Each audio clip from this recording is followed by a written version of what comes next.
She moved my fence 5 feet into my yard, and then called code enforcement on me for unauthorized landscaping. I found out about it when I came home to a pink violation notice duct-taped to my front door like it was a kindergarten art project, complete with sparkly marker scribbles from Karen's precious twin grandsons who apparently helped the HOA. My first reaction? Confusion. My second?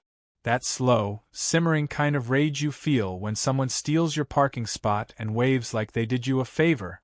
Because here's the thing, my fence hadn't moved. I had. Back in the 90s, I bought my home and had it surveyed and fenced by pros. But Karen, who'd just become vice president of the HOA, which she refers to as Madam VP, thank you, decided to install a new aesthetic alignment initiative, which in practice meant she wanted the street-facing side of her home to look more symmetrical, and that apparently required shaving a strip off my yard. I'd never had an issue with her before, probably because I minded my own business and ignored the newsletters with names like the Neighborhood Beacon that she shoved into our mailboxes. But something shifted when her sister moved in across the street. Suddenly the HOA got militarized. Overnight we had sidewalk chalk bans, noise audits, and something called shrub height calibration. Karen formed subcommittees. She wore a sash to meetings. A sash. It was bedazzled and said, Karen. No irony. So when I saw the new fence posts driven into my side yard and the old ones stacked like firewood on my porch, I did what any rational adult would do. I called the police. The officer took one look, asked if I had any paperwork to prove it, and I handed him the original survey. He blinked, nodded, and said he'd write it up. I thought that was the end of it. Karen thought it was the beginning. 3 days later I got another violation notice, this one for refusing to comply with community aesthetic policies, plus a threat of daily fines. I emailed her, thinking maybe there was a misunderstanding. Her reply was exactly 4 words. See you in court. That's when I realized Karen didn't make mistakes. She made war. At the emergency HOA meeting she called in her own living room, because the clubhouse didn't have the right aura, she presented a slideshow with my property circled in red like it was a crime scene photo. Her sister clutched a clipboard. Karen wore reading glasses and gestured at my fence like she was defending a doctoral thesis. I sat quietly, sipping a Capri Sun someone had inexplicably put in the refreshment basket. When I pointed out that her actions were literally criminal trespassing and she had no authority to redefine property lines, she countered with something about vibe metrics and emotional symmetry. After that, things escalated. Fast. She filed a nuisance complaint. She told my mailman I was anti-community. She installed a motion sensor on her porch that sent automated emails to the HOA inbox whenever it detected movement in my driveway. I know because I intercepted one. Subject line: Man in hoodie, possible threat. It was me. Taking out the trash. I could have fought her tooth and nail. Hired a lawyer. Sued for encroachment. But instead, I smiled. I nodded at meetings. I appreciated her perspective via email. Because I'd already started playing the long game. See, I'm not just a guy with a fence. I'm a real estate analyst. And while Karen was busy obsessing over shrub symmetry, I was quietly digging through public records and noticing something strange. Her house was in default. Not obviously. But the signs were there: delayed tax payments, deferred maintenance, even a few liens she'd buried in an obscure refinancing scheme from 5 years ago. And the owner of the note? A boutique firm I'd partnered with before. Small world. So while she was reporting me for unauthorized bird feeder placement, I was buying her mortgage for cents on the dollar. And that's when things really got interesting. I didn't tell anyone I now held Karen's mortgage. Not the HOA. Not my neighbors. Definitely not Karen, who had just filed a complaint with the county claiming my lawn gnome was a public menace. I simply waited. I paid the outstanding taxes. I cleared the liens. I restructured the note under a new holding company. Neutral name, nothing flashy. I let her keep missing payments. Because I wanted it to look like what it was. Her own mess spiraling silently in the background while she hosted wine and cheese enforcement brunches and fined teenagers for skateboarding too audibly.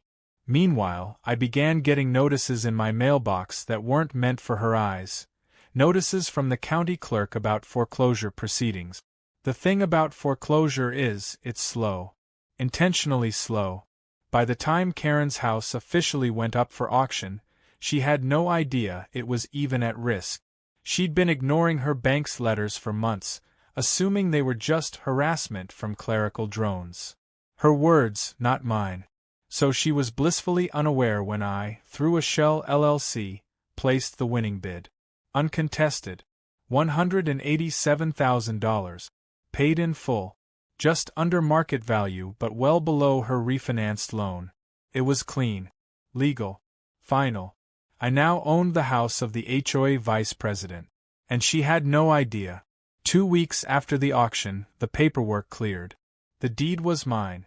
I walked the perimeter of my new property one quiet Thursday morning while Karen sat 2 lawns over sipping something pink from a wine glass shaped like a flamingo. I waved. She sneered. I almost laughed. I waited a few days, partly for fun, partly for timing. Then I sent the letter. Certified mail. Signature required. It was brief.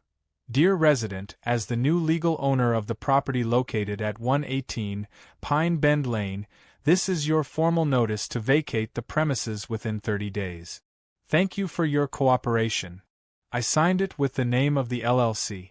Nothing personal. Just business. She didn't even see the letter at first. Her sister signed for it. I know because I saw it on the doorbell cam. Yes, I had already transferred the utilities and activated the surveillance system. When Karen finally opened it 2 days later, I was in my garage, organizing tools. I heard her scream from across the street. It was a high-pitched, animal noise that made a few neighborhood dogs bark in confusion. Then came the banging. Not on my front door, no. Karen marched straight into my backyard like she owned the place, which I suppose made it extra poetic. I was sipping iced coffee when she stormed up, waving the letter like it was a death warrant. You think this is funny? She hissed. Her face was red, eyes wide, lips trembling under a thick coat of fuchsia lipstick. Which part? I asked.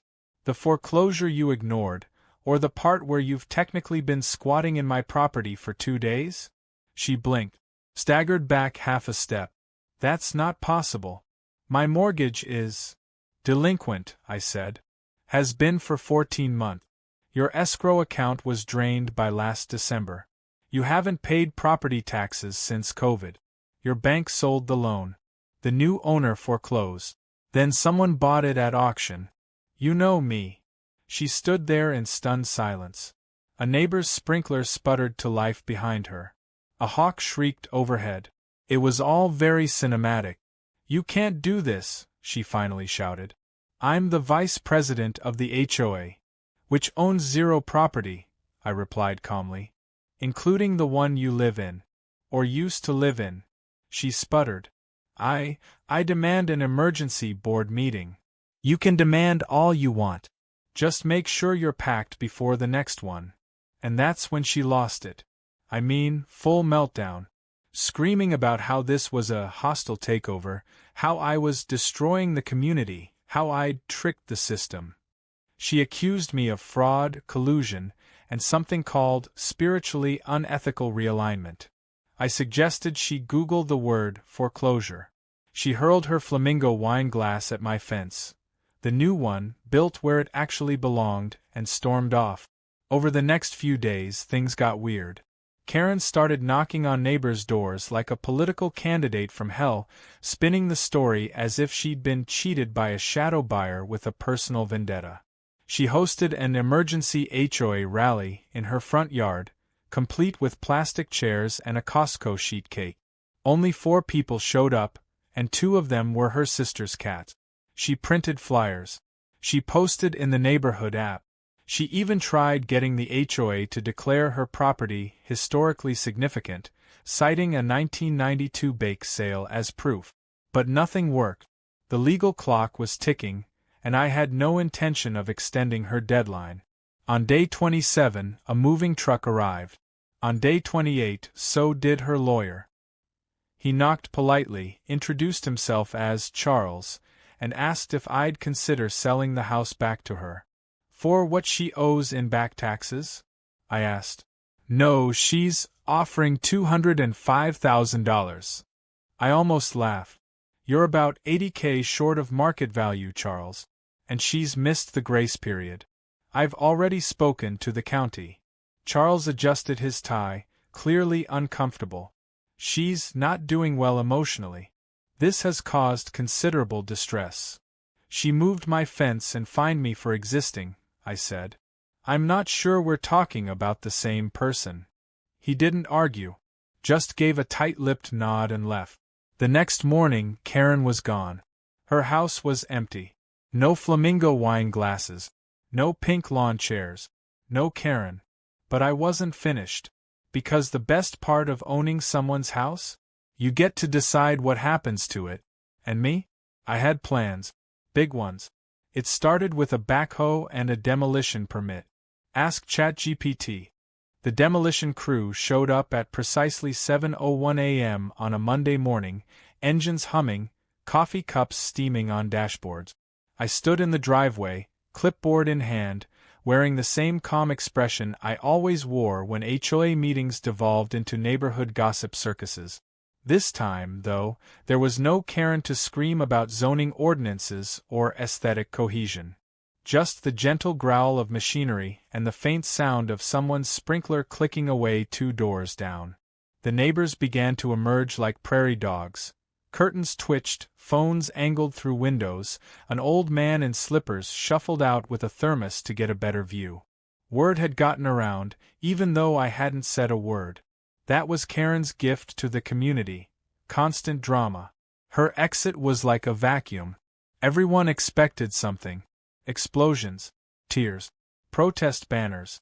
Instead, they got an excavator lifting the rusted pink mailbox she'd bolted into the ground like it was a sacred monument. By 10 a.m., her porch was a pile of splinters. I'd instructed the crew to salvage what was recyclable, donate anything useful, and leave no trace of Karenland behind. I didn't want to sell the house. I wanted to erase it. But I wasn't just being petty. I had a plan, one that had started the moment she moved my fence. Because, see, her house wasn't just a house. It sat dead center between 3 larger plots of land, including mine. The property she had squatted on for over a decade was the missing puzzle piece in a zoning proposal I'd quietly submitted to the county. A permit to convert the area into a private, solar-powered ecolot with a smart greenhouse, drone-patrolled storage yard, and rentable community co-work pods for local small businesses. Every neighbor within 300 feet had already signed off, except Karen, of course, who once declared that grass is the only acceptable ground covering. But now I had everything I needed. I didn't even need to go public. The permit had been sitting in limbo, waiting for full lot ownership. Once I submitted proof of deed transfer, I got a fast-track approval and the land was rezoned by the end of the week. The very next day, Karen's old house was nothing more than a flat, level plot of compacted soil. The mailbox post still stood awkwardly at the edge, a sad monument to a reign that ended without applause. That's when the panic started. It began with Karen's sister, Sharon, who still lived across the street and fancied herself an alternate HOA liaison. She confronted me mid-afternoon while I was reviewing foundation plans with the project manager. "You can't just bulldoze someone's home," she shouted, pointing a shaking finger like a suburban villain in a low-budget courtroom drama. "I didn't bulldoze someone's home," I replied without looking up. "I demolished my own." "You tricked her," she snapped. "She didn't know what she signed. She was emotionally vulnerable. She didn't sign anything.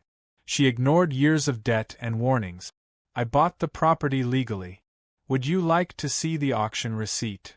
Her mouth opened, then closed again, and she stormed back across the street muttering something about conspiracies and compost bins.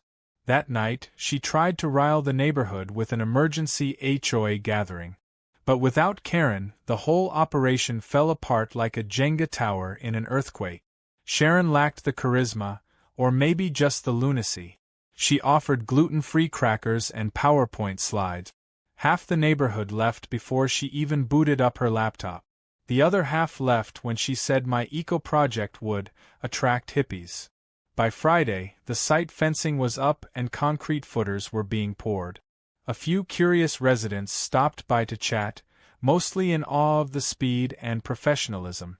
Turns out, without Karen blocking everything with policy hurdles and fake aesthetic votes, people were actually excited about progress.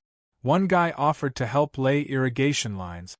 Another, a retired engineer, dropped off a drone prototype he built in his garage and asked if we needed aerial mapping. It felt like momentum. Real, good momentum. Until I got the envelope. No return address. Hand-delivered. Tucked inside my front door between the screen and the frame like a passive-aggressive love letter. It was a cease and desist. Handwritten. Sloppy. Signed in looping cursive, Karen. Apparently, she wasn't gone. Not entirely. The letter rambled. It accused me of illegally dissolving a residential structure. It cited sections of the HOA bylaws that had nothing to do with zoning. It demanded reparations for emotional damage. And best of all, it promised she was rebuilding the HOA from the outside. I read it twice, then a third time just to appreciate the way she'd spelled architectural with a Q. I could have ignored it. Legally, it was worthless, but emotionally, I was intrigued. So I did some digging. Turns out Karen hadn't left town, she'd just relocated. Temporarily. A rental duplex in a neighboring neighborhood 3 miles away. Not fancy, not gated, but still under the jurisdiction of a different HOA. And here's where things got weird. Or, I should say, predictable. Within 2 weeks of her moving in, she was voted onto their architectural review committee. 2 more weeks and she'd strong-armed her way into a temporary vice chair position. I only knew this because one of my old college friends, Josh, just happened to live in that same neighborhood. He called me laughing. Dude, you'll never guess who's leading a crusade against solar panels over here. Karen was back at it. New turf, same tactics. She was trying to implement a ban on non-traditional structural alignments and proposing a uniform yard aesthetic that looked suspiciously like her old setup. Josh forwarded me screenshots of the neighborhood forum where Karen had written, "A true community must reflect the symmetry of the human spirit." I laughed so hard I nearly choked on my coffee. But then I had a better idea. If Karen wanted symmetry, I'd give it to her. On a silver platter. With receipts. I invited the local HOA liaison board, the real county-wide one, not Karen's pretend government, to tour my new construction. I framed it as a showcase for green development and harmonious mixed-use land adoption. They loved it. They asked if I'd be willing to present at a county seminar on modern zoning success stories. I agreed. And guess where the seminar was being held? At the community hall of Karen's new neighborhood. When I walked in, the look on her face was worth every single second of petty strategy. She stood stiffly by the lemonade station, clipboard clutched like a riot shield, expression frozen somewhere between indignation and horror. She didn't say a word. Not then. Not even when I took the mic, clicked to the next slide, and casually mentioned how outdated HOA overreach had stunted innovation in too many communities, until, of course, progress found a way. I didn't name her. I didn't have to. The whole room already knew. 3 days after the seminar, Karen filed a formal grievance against me with the county zoning board. She cited malicious construction, neighborhood disruption, and my personal favorite, psychological landscaping terrorism. That last one actually made it onto the official docket, typed and all. I framed a copy for my office. She also included a list of community members who supported her claim, but it turned out 2 of the names were her sister's cats and one was a chiropractor who lived in Utah. The board dismissed it within 10 minutes. Karen was losing steam. Worse for her, she was losing relevance. The HOA she tried to hijack in her new neighborhood had caught on quickly. After my presentation, their president, an affable, retired Air Force colonel, politely but firmly suggested she step back from committee leadership until further notice. She resigned the next day, theatrically of course, claiming her talents were too evolved for such a provincial community. Then she turned her attention back to me. First came the fake Yelp reviews for my development company. 1-star rants about non-existent noise, poisonous air, and something about radical socialist greenhouses attracting beetles. Then came the emails to my subcontractors, anonymous accusations about fraudulent permits and unsafe radiation levels. She even sent an email to a city council member, signed Concerned Citizen, alleging I had used insider knowledge to steal her home.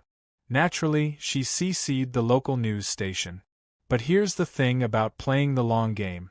You prepare for everything. I had documented every permit, every inspection, every transaction.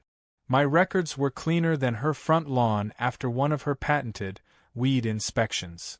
Every complaint she filed was countered with irrefutable paperwork. Every smear attempt bounced back with silence. No reaction. Just cold, calculated documentation. So she changed tactics. Karen, for the first time since this war began, tried to play nice. She showed up at my gate one sunny afternoon dressed in a flowing blouse the color of chewed bubblegum, holding what she probably thought passed for a peace offering. A tray of what looked like lemon bars but smelled faintly of gasoline and desperation. I didn't open the gate. I didn't even blink. I watched from the camera feed in my office as she waved at the intercom, smiled like a hostage, and then tried to angle her phone to take a selfie with the sign reading, "Private property. No trespassing." I assume it was meant for one of her social media crusade. A few minutes later, she left the tray on the ground and shuffled away like a sitcom character who just lost her starring role. I had the lemon bars tested. 3 different types of artificial sweetener, 0 actual lemon. Classic. But her little PR tour didn't stop there. She wrote a blog post on Medium titled, "The Fence That Broke a Neighborhood," painting herself as the victim of a mysterious, vengeful developer who weaponized capitalism to crush a peaceful matriarch. She included photos of her old house pre-demolition, angled to look like it had been destroyed in a hurricane rather than a scheduled teardown. One of the captions read, "Where I taught my niece to play harp." I knew for a fact that child had never seen a harp. She once asked if my wheelbarrow was a medieval grill. It went semi-viral. Probably not for the reason she hoped. The comments were brutal. My favorite was from a user named HOA_skeptic47 who wrote, "Lady, you lost your house because you don't pay bills. That's not a war crime, that's foreclosure." Another commenter just said, "I hope he builds a go-kart track on top of your old porch." I'll admit, that gave me an idea. By the time my project was halfway complete, Karen was unraveling. She began staking out the construction site in a tan Corolla with a missing hubcap, watching like a hawk through sunglasses that belonged on a beach in 1983. One of the workers offered her a bottle of water one day. She slapped it out of his hand and accused him of trying to bribe a public witness. Then, at 3 a.m. one Wednesday morning, my motion sensor triggered. I checked the feed and saw her on the lot. Alone, flashlight in one hand, what looked like a tape measure in the other. She was crouched near the newly installed greenhouse frame, muttering to herself. I called the sheriff's office. They knew the address. This wasn't her first trespass. She was gone by the time they arrived. But I had the footage. High def, clear as day.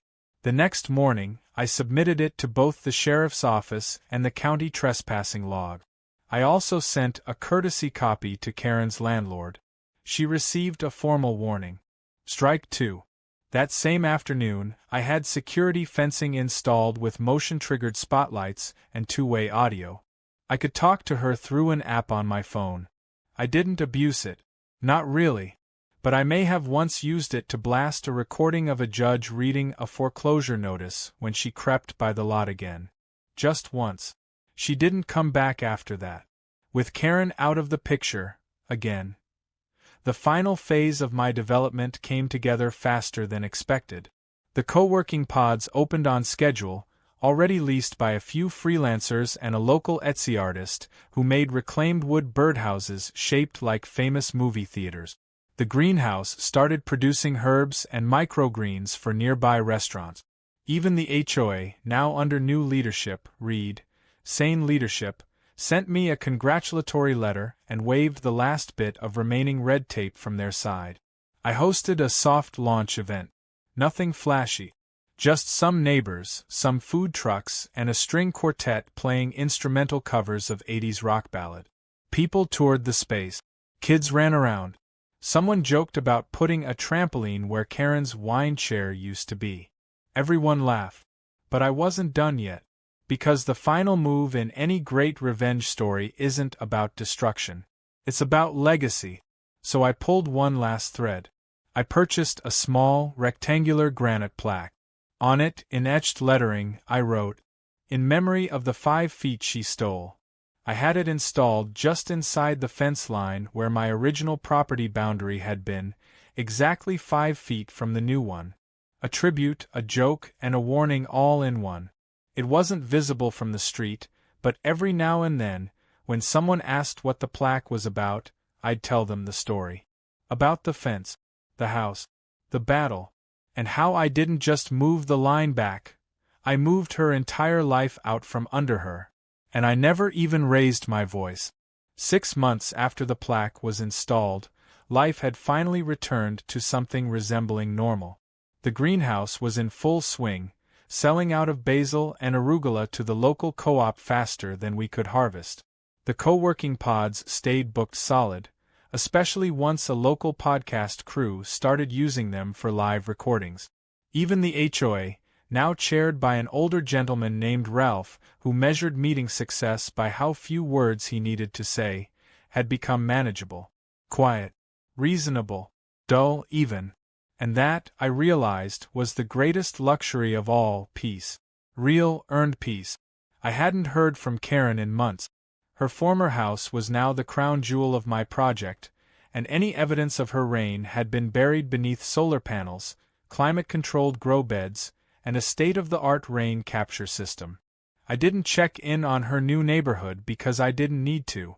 She had been reduced to a footnote, a cautionary tale whispered among HOA boards about what happens when power goes unchecked and unpaid mortgages pile up. In my mind, she was permanently retired from villainy. That is, until the TV crew showed up. They came in a nondescript white van one Thursday morning, parking just outside the security fence. I was doing inventory when a guy with a beard, a clipboard, and the unmistakable energy of someone who pronounces documentary with 3 extra syllables asked if he could interview the visionary behind the reclaimed ecozone. I told him no. Politely. He backed off, respectful enough, but an hour later I noticed a drone hovering just outside the property line. I walked out and waved at it like an old friend. It flew off. That evening, I got a link in my inbox. No sender. Just a subject line, "You might want to see this." I clicked. It was a teaser for an upcoming streaming special called Modern Martyrs, The Price of Progress. Karen was the thumbnail. I watched in stunned silence as she delivered her opening monologue from what looked like a fake study, complete with shelves of empty vases and a roaring digital fireplace. She wore a blazer and glasses and spoke like she was narrating a Ken Burns documentary. "They took my home," she said, voice shaking. "They erased my identity. All because I wanted harmony in the neighborhood. Because I enforced the rules." The footage cut to a blurry, slowed-down clip of her house being demolished. Then to her standing in front of a new development, mine, gesturing with a tremble in her hand.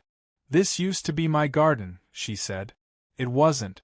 That patch had been her compost pile, where she once buried an entire watermelon. I nearly fell off my chair laughing. The doc featured no mention of her missed payments, No foreclosure documents, no legal context. Just her carefully curated spiral of victimhood. They even included her original complaint about me stealing 5 feet of her personal joy, and a line about how my fence desecrated the spiritual equilibrium of the street. By the time the teaser ended, I already had 10 texts from neighbors, most of them with laughing emojis. One from Ralph just said, "She's at it again." I could have sued. Defamation, maybe. Misrepresentation. But I didn't. Instead, I filed a quiet request through my lawyer to the streaming platform, asking for right of reply footage if my property was mentioned. To their credit, they agreed. They sent a crew. We filmed in front of the greenhouse at golden hour. I didn't defend myself. I just showed them the facts. The permits, the community support, the lease signups, the tax records. I even offered them a lemon bar from the new cafe, which we'd ironically named The Fence Line. 2 weeks later, the full episode dropped. Karen's segment went semi-viral, but not for the reason she hoped. She became a meme. Twitter was relentless. Clips of her saying emotional trespassing were remixed into dance track. One user deep-faked her onto a medieval throne declaring HOA laws to be sacred scrolls. Within days, she was trending under the hashtag 5 feet of fury. She tried to spin it as advocacy. She posted a video selfie in a parking lot claiming she was being silenced. But the world had moved on. Again. She had become spectacle, not symbol. Meanwhile, my project was awarded a local sustainability grant. The city called it a landmark example of community-led green innovation. A magazine even listed it as one of the top 10 eco-developments of the year. My favorite detail? On the same week Karen's fake documentary aired, the city council passed a motion restricting HOA enforcement powers without county oversight. The resolution was unofficially referred to as the Karen Clause. But the final twist didn't come from her. It came from her sister. Sharon showed up at the cafe one morning, nervous and awkward, ordering tea and then standing there like she was building up to a confession. I let her sit at my table. "I didn't know about half the stuff she did," Sharon said, eyes darting to make sure no one was recording us. "I thought it was all just neighborhood politics." But she really lost it. She's still talking about filing something in federal court. I didn't respond. I let her talk. She told me she thinks she can get the house back. That made me smile. Does she also think I stole it using witchcraft? Sharon didn't laugh. Just sighed. She's not well. I think she needs help. I tried, but she blocked my number. Said I was part of your, what did she call it, gentrification cult. That actually did make me laugh. I didn't blame Sharon. She was swept up in Karen's gravitational pull like the rest of us. But that conversation told me what I needed to know. Karen wasn't letting go. Not really. Not ever. Which was fine. Because she didn't need to. She had already lost. Not because I won some legal chess match. Not because I took her house, her platform, or her reputation. But because the world she fought so hard to control, the pristine, rule-heavy, power-drunk bubble of HOA supremacy, no longer existed. Not here. Not anywhere she touched. I left the cafe and walked the fence line, the real one, the original one, restored to its rightful place. I ran my hand along the smooth cedar panels, sun-warmed and solid. A few kids were playing tag on the community green nearby. Someone waved from the greenhouse. A couple was setting up a hammock beneath the new pergola. It was peaceful. Exactly 5 feet of peace, in fact. That night, I walked to the edge of the property where the plaque sat beneath a solar-powered garden light. I crouched down and smiled. In memory of the 5 feet she stole. The plaque had become something of a legend. People took photos with it. Joked about adding a Karen bobblehead. I let them laugh. Let them enjoy the story. But I knew what it really marked. Not revenge. Just restoration. And the simple, undeniable satisfaction of building something permanent, exactly where someone once tried to erase you.